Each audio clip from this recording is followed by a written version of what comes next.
சிவம் சிவகரம் சாந்தம் சிவார்ப்பணம் சிவோத்தமம் சிவமார்க்க பிரமீகாரம் ரணதோஷ்மி சதா சிவம். Aadhiran YouTube channel வழியாக இணைந்திருக்கக்கூடிய அத்தனை இந்து சொந்தங்களுக்கும் இந்நேர வணக்கங்களை தெரிவித்துக் கொண்டு தொடர்ச்சியாக இந்த இஷ்ட தெய்வம் பகுதியிலே யார் இந்த பரம்பொருள் என்று ஈசனுடைய பெரும் புகழை பார்த்து வருகிறோம். அதனுடைய தொடர்ச்சியாக இன்றைய காணொளியும் தொடர்கிறது. இந்த சிவனுடைய மகத்துவங்கள், சிவபெருமானுடைய அருள் பெரும் தத்துவங்களை எல்லாம் நாம் இத்தனை தூரம் அறிந்து இன்னும் ஈசனுடைய தத்துவங்களை எல்லாம் அறிந்திருந்தாலும் பெரும்பாலானோர் இந்த சிவனை கும்பிட பயப்பட்டு கொண்டே இருக்கிறார்கள் இன்றளவும். இதிலே அடிப்படையான யதார்த்தமான ஒரு காரணம், சிவனை வழிபட்டால் சோதனைகள் அதிகமாக வரும் என்பது யதார்த்தமான விஷயம். சிவனை நாம் கும்பிடும் போது நம் வாழ்க்கையிலே பலவிதமான சோதனைகளைத்தான் முதலில் ஈசன் நமக்கு தருவான். இந்த சோதனைகள் என்பது இறைவன் எங்களை சோதித்து பார்ப்பதற்காக அல்ல, நாமே நம்மை சோதித்து பார்ப்பதற்காக இறைவன் நமக்கு சோதனைகளை தருகிறான். எந்த விதமான சூழ்நிலைகள் வந்தாலும், எந்த விதமான இடையூறுகள் வந்தாலும் நம்முடைய பக்தியில் இருந்து, நாம் இறைவன் மீது கொண்ட அன்பில் இருந்து, இறைவன் மீது கொண்ட காதலில் இருந்து விலகுகிறோமா?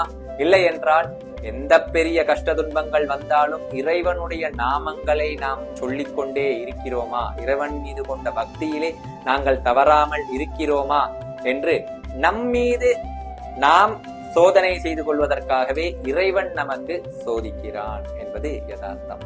நாம் பெரும்பாலானோர் சோதனைகள் வரும்போது சொல்வார்கள், கடவுள் எங்களை சோதித்து பார்க்கிறான் என்று. இல்லை, நாம் உணர வேண்டும், நம்முடைய பக்தி எவ்வளவு தூரம் உண்மையானது என்பதை நாம் அறிந்து கொள்ளவே இறைவன் நம்மை சோதிக்கிறான். இந்த சோதனை என்பதற்கு நம்முடைய 63 நாயன்மார்களினுடைய வரலாறுகளை எடுத்து பார்த்தோமேயானால் ஒவ்வொரு நாயன்மார்களினுடைய வரலாறுமே அத்தனை தூரம் சோதனைக்கு உட்பட்டு, அத்தனை தூரம் பிரச்சனைகள், மன அழுத்தங்கள், எத்தனையோ பொருளாதார பிரச்சனைகள், எத்தனையோ உடல் ரீதியான பிரச்சனைகளை எல்லாம் சந்தித்தும் இறைவன் மீது கொண்ட காதல் மாறாமல் இருந்த அத்தனை பேரும் 63 நாயன்மார்கள் என்று இன்று நம்மால் வணங்கப்படுகிறார்கள்.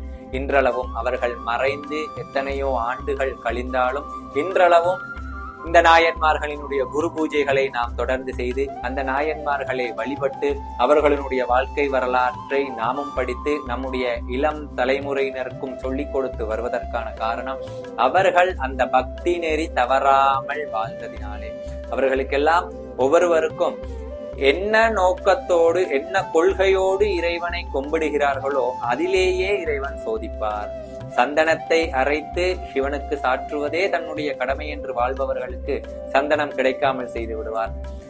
இறைவனுடைய அடியார்களின் துணியை துவைத்து கொடுத்து அதை சேவையாக செய்பவர்களுக்கு சிவனடியார்களையே கண்ணில் காட்டாமல் செய்து விடுவான். இப்படி எதை தன்னுடைய எண்ணமாக கொண்டு இறைவனை வழிபடுகிறார்களோ அந்த எண்ணத்திலேயே இறைவன் சோதனைகளை கொடுத்து பார்க்கிறான். இப்படியான சோதனைகளை எல்லாம் எவன் கடந்தும் இறைவன் மீது அன்பு வைத்திருக்கிறானோ அவனே உண்மையான சிவனடியார் என்று தன் பாதத்திலே அவரை ஏற்றுக்கொள்கிறான் இறைவன். இப்படியாக இறைவனை வழிபடும் போது முதலில், அதுவும் குறிப்பாக சிவனை வழிபடும் போது முதலில் சோதனைகளை நாம் நிறைய சந்திக்க வேண்டி இருக்கிறது என்பதை பயந்தே நிறைய பேர் இந்த சிவ வழிபாடுகளில் இருந்து பின்வாங்கிக் கொள்கிறார்கள். முக்கியமான ஒரு வசனம், சிவசொத்து குலநாசம் என்று பெரும்பாலானோர் சொல்லி கேள்விப்பட்டிருப்போம். இறைவனுடைய சொத்துக்களை நாம் பயன்படுத்துவது, தகாத முறைகளிலே சேதப்படுத்துவது நம் குலத்தையே நாசம் செய்யக்கூடிய விஷயமாக அமைகிறது. இந்த கூற்றின் அடிப்படையிலே சிலர் சிவனாலயங்களுக்கு சென்றால் அங்கே கொடுக்கப்படக்கூடிய விபூதி பிரசாதங்களை கூட வீட்டுக்கு கொண்டு வராமல் அங்கேயே கொட்டி வைத்து விட்டு வந்து விடுவார்கள். சிவன் சொத்தை நான் எடுத்துக்கொண்டு போகவில்லை என்று. அவ்வளவு தூரம் பயப்பட வேண்டியது இல்லை. முறையாகவும் நேர்மையாகவும் இருக்கும் போது இந்த சிவனுடைய அன்பினாலே நாம் ஆட்கொள்ளப்படுவோம். ஏனென்று கேட்டால் இந்த பிரபஞ்சத்திலே இருக்கக்கூடிய அத்தனை உயிரினங்களும் இறைவனுடைய குழந்தைகள். இறைவனுடைய குழந்தைகள் என்ற கட்டுப்பாட்டுக்கு கீழேயே அத்தனை உயிரினங்களும் இயங்குகிறது. ஆகையினாலே நாம் நம்முடைய மனதை தூய்மையாக வைத்திருந்து எண்ணங்களை ஒருநிலைப்படுத்தி நாம் செய்யக்கூடிய செயல்களை நல்ல கர்மாக்களாக செய்யும் போது எதை பற்றியும் நாம் பயப்பட வேண்டியதில்லை, இறைவனை பற்றியும் பயப்படுவதில்லை. ஏனென்றால் இறைவன் நல்லவர்களை ஒருபோதும் தண்டிக்க மாட்டான்.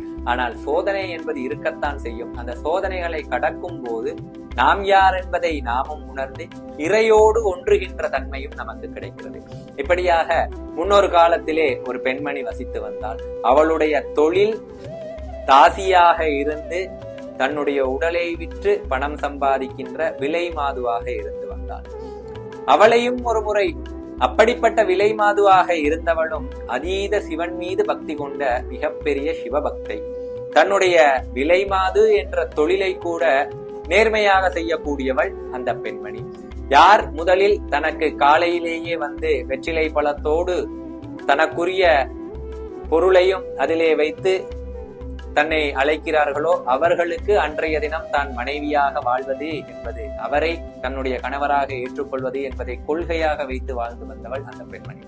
அப்படி இருக்க ஒரு நாள் சிவன் பழுத்த கிழவன் உருவத்திலே உடலெல்லாம் அழுகி பல வியாதிகளுக்குட்பட்ட வயது முதிர்ந்த கிழவனாக வந்து வெற்றிலை பழத்திலே அவளுக்குரிய பொருளை வைத்து, இன்று நீ எனக்கு மனைவியாக இருக்க வேண்டும், நான் உனக்கு கணவனாக இருக்க வேண்டும் என்று சொல்ல அதை அப்படியே ஏற்றுக்கொண்டாள் அந்த பெண்மணி.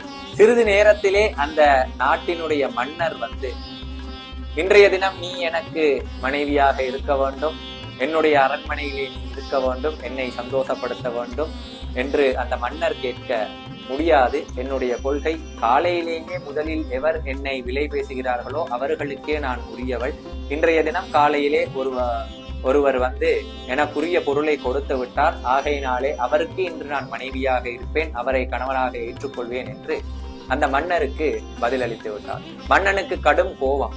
அப்படி கடும் கோபப்பட்ட மன்னன், உன்னை நான் பெருமளவு தண்டித்து விடுவேன், உனக்கு பல தண்டனைகளை என்னால் வழங்க முடியும், இதையெல்லாம் மனதில் வைத்துக் கொண்டு நீ பேசு என்று அந்த மன்னர் மிரட்டியும் எதற்கும் அச்சப்படாத அந்த பெண் தன்னுடைய தொழிலை எப்படி செய்வேன் என்று தான் எடுத்த கொள்கையிலே அதே போலவே இருந்தால் மன்னனுடைய அச்சுதலுக்கு பயப்படவில்லை.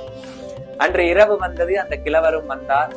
அந்த கிழவர் உடலில் இருந்து அழுகி இரத்தங்கள் ஊத்தியது, தும்மல் இருமல் எல்லாம் அதீதமாக இருந்தது, மலசல போக்குகள் எல்லாம் இருந்தது. இது எவற்றையும் அவள் அருவருப்பாக பார்க்காமல் ஒரு கணவனுக்கு எப்படி சேவை செய்வாளோ அதே போல அந்த சேவைகளை எல்லாம் செய்தாள் அந்த பெண்மணி. அப்போது தன்னுடைய சுயரூபத்தை காட்டினார் சிவபெருமான்.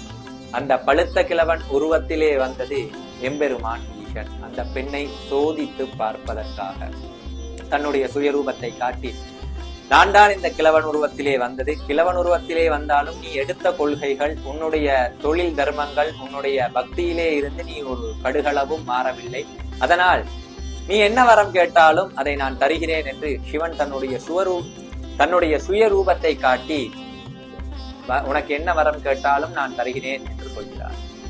அப்போது அந்த பெண்மணி சிவனை பார்த்த சந்தோஷத்திலே, உன்னுடைய திருவடிகள் எப்போதும் என்னுடைய சிரசில் இருக்க வேண்டும் என்று கேட்பதற்கு பதிலாக, என்னுடைய திருவடிகள் எப்போதும் உன்னுடைய சிரசில் இருக்க வேண்டும் என்று சிவனிடத்திலே வரம் கேட்டு விட்டாள். அப்படியே ஆகட்டும் என்று சிவனும் வரம் கொடுத்து விட்டார். அதனால்தான் அந்த பெண்மணி அடுத்த பிறவிலே தும்பை மலராக பிறந்து எப்போதும் சிவன் தன்னுடைய தலையிலே சிரசிலே விரும்பி அணிகின்ற மலராக இந்த தும்பை மலர் இருக்கிறது. எப்போதும் நாம் அந்த தும்பை மலரை சிவனுடைய சிரசிலே வைக்கும் போது அந்த பெண்ணினுடைய திருவடியினுடைய அமைப்பிலே, திருவடி போன்ற அமைப்பிலே அந்த தும்பை மலர் இருக்கும். அந்த திருவடி பாதத்தின் அமைப்பிலே இருக்கக்கூடிய தும்பை மலரை சிவனுடைய சிரசிலே வைத்து வழிபடுவது இப்போதும் வழக்கமாக இருக்கிறது. அப்படி ஒரு நபரை அதீதமாக சோதித்து, இனி இல்லை என்ற அளவிற்கு சோதித்து, அந்த சோதனைகளிலும் அந்த மனிதர் சஞ்சலப்படாமல் சலனப்படாமல் இருக்கும் போது அவருக்கு இதைவிட எதுவும் இல்லை என்ற அளவுக்கு மிகப்பெரிய வரங்கள் அவருக்கு கிடைக்கப் பெறுகிறது. ஆனால் வரம் வாங்குவதே நம்முடைய நோக்கமாக இறைவனை வணங்கக்கூடாது, அது வியாபாரமாகிவிடும். இறைவனுடைய அற்புதங்களை அறிந்த நாம் இறைவன் மீது உண்மையான காதலை வைக்கும் போது நாம் எதிர்பார்த்ததை விட அதீதமாகவே அங்கே கிடைக்கிறது. ஈசனுடைய சோதனைக்கு உட்பட்டவர்கள் அத்தனை பேருமே இப்போது ரத்தினங்களாக ஜொலித்துக் கொண்டிருக்கிறார்கள். இன்னும் இன்னும் ஈசன் மீது பக்தியையும் காதலையும் நாம் தாராளமாக வைப்போம். எந்த சோதனை வந்தாலும் நிச்சயமாக அதை தாங்குகின்ற வல்லமையையும் இறைவனே தந்தருள்வான் என்று சொல்லி இதோடு தொடர்ந்து அடுத்த காணொளியிலே சிவனை வழிபடக்கூடிய நாட்கள், சிவனை வழிபடக்கூடிய முறைகள், சிவனை வழிபடுவதன் ஏனைய அடிப்படை விஷயங்கள், சிவனை வழிபடக்கூடிய மந்திரங்கள் போன்ற விஷயங்களை அடுத்த காணொளியிலே பகுதி 5 பார்க்கலாம். தொடர்ந்து தூய தரமான கற்பூரங்களையும் கப் சாம்பிராணிகளையும் வேல் பிராண்ட் எனும் பேரிலே நம்முடைய பூஜை வழிபாடுகளுக்காக தயாரித்து விநியோகித்துக் கொண்டிருக்கக்கூடிய ஆதிரன் நிறுவனத்தினருடைய முழு ஒத்துழைப்போடு இது போன்ற நல்ல ஆன்மீக கருத்துக்களை உங்களோடு பகிர்ந்து கொள்ளும் நான் நெடுந்தீவு சிவஸ்ரீ பத்மநாத சனக்குமார சிவாச்சாரியார் பத்ம பங்கஜ ஜோதிட நிலையம். உங்களுடைய வீட்டு பூஜைகள் போன்ற அனைத்திற்கும் என்னை நீங்கள் அணுகலாம். தொடர்ந்து ஆதிரன் யூடியூப் சேனலை சப்ஸ்கிரைப் செய்வதன் மூலமாக இது போன்ற பல தகவல்களை நீங்கள் அறிந்து கொள்ள முடியும். தொடர்ந்து சமூக வலைதளங்களிலும் ஃபாலோ செய்து வைத்துக் கொள்ளுங்கள். நீங்கள் மாத்திரம் பலனடையாமல் ஏனையோரும் பலனடையும் வகையிலே காணொளிகளை பகிருங்கள். ஓம் நம சிவாய. வேல்